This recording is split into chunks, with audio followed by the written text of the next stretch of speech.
You're not struggling to scale your ads because Meta changed the algorithm again. You're struggling because you never actually chose who you're talking to in the first place. Give me the next few minutes, and I'll give you the exact one-sentence test I use to check whether a brand has actually chosen a buyer or is just hoping that everyone qualifies. Now, if you want the exact segment discovery prompts I use to help my clients pass that test, just drop buyer in the comments below, and I'll send them to you. Now, my name is Jeremiah Allen.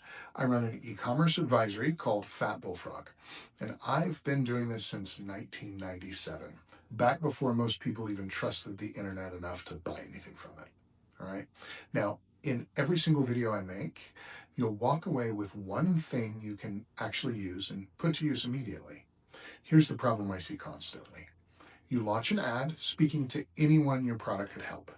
It spikes for a week because it's new, and then it stalls, and you're back to hunting for the next hook. So you blame the algorithm, you test new creative, you broaden your targeting to reach more people. You're just hoping that more eyeballs fixes what a slow week couldn't. But none of that fixes it, because when you're speaking to everyone, you're not speaking to anyone. The fact that you're getting some sales doesn't prove your ads are working either. You can get sales from novelty, from a discount, or a lucky week. None of that proves that the same kind of buyer keeps showing up for the same reason. And that's what you need. So here's the one-sentence test. Try to finish this without adding and also or kind of. Fill in the blanks. We sell this to blank, who struggle with blank and want blank, but worry about blank. If you need a qualifier to finish it, you haven't chosen yet. So look at the words you just used to fill in the blanks. Are they words your customer would actually say about themselves, or are they just labels you invented? New moms works. Busy women 25 to 35 doesn't, because nobody thinks of themselves that way.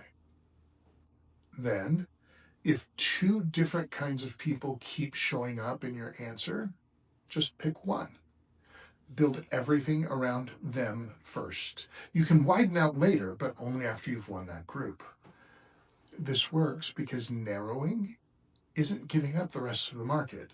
It's just going after the first segment and earning the right to expand into the rest later. I've watched brands change nothing about the product and just narrow who they were speaking to, and then the same ad that used to spike and die suddenly holds steady for months. Now, you can run this sentence test tonight with nothing but a notebook. If you want that segment discovery list I use with clients, drop buyer in the comments and I'll send it to you. It walks you through exactly how to finish that sentence properly with real prompts instead of a blank page. Go through it tonight and you'll know exactly who your next ad should be written for.